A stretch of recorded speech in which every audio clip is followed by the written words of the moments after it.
Programang ito ay rated SPG. Striktong patnubay at gabay ng magulang ang kailangan. Maaaring may masiselang tema, lengguwahe, karahasan, sexual, horror o droga na hindi angkop sa mga bata. Kasalukuyang isinagawa ang transaksyon ng Blood Titans. Pinakita ni Divina ang diamante sa mga foreigner at inilahad niya ang ito ay isang national treasure na nagkakahalagang mahigit 5 million.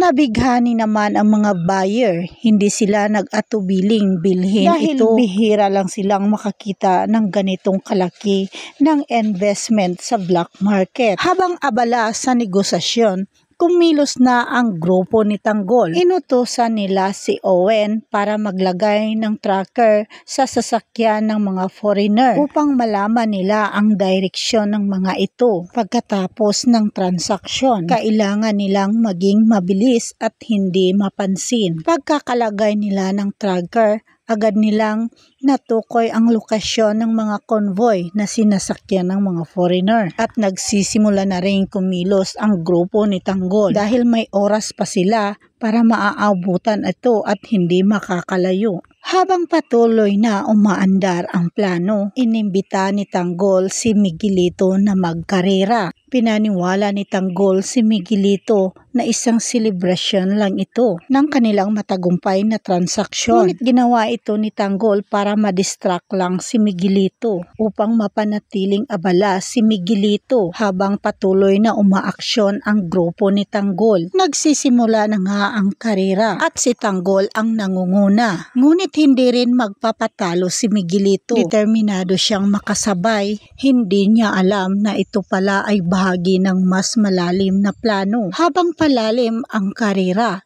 isa sa mga kasali ang nawala ng preno at nabangga. At si Tanggol na lang at Miguelito ang naiwan. At sa radyo naman ay pinaalalahanan si Tanggol ni Boss Divina na mag-ingat ito dahil dalawa na lang sila ni Miguelito ang naiwan. Hindi nagpakitang takot si Tanggol dahil alam niyang mas importante ang misyon kaysa sa takot. Sa kabilang banda naman, pagkatapos mahuli si David ng Red Phoenix, agad siyang tinali sa gitna ng hideout. Gusto ni Lucio na tapusin na ang usapan. Inilabas ni Lucio ang patalim at dahan-dahang lumapit kay David. Nanginginig sa takot si David at paulit-ulit niyang tinawag ang pangalan ni Santino. Humingi ng saklolo si David kay Santino.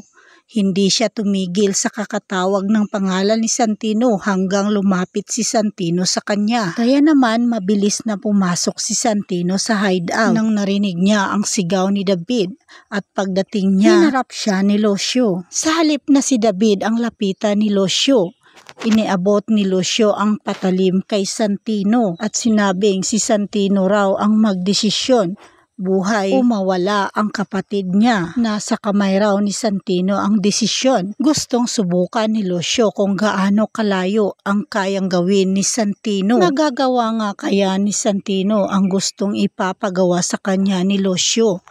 Aabangan na lang po natin ang mga susunod pang mga kaganapan. Hanggang dito na lang po muna tayo. Paki-like, share at i-subscribe na lang po ang aking munting channel. Maraming salamat po sa inyong panonood at pakikinig at hanggang sa muli.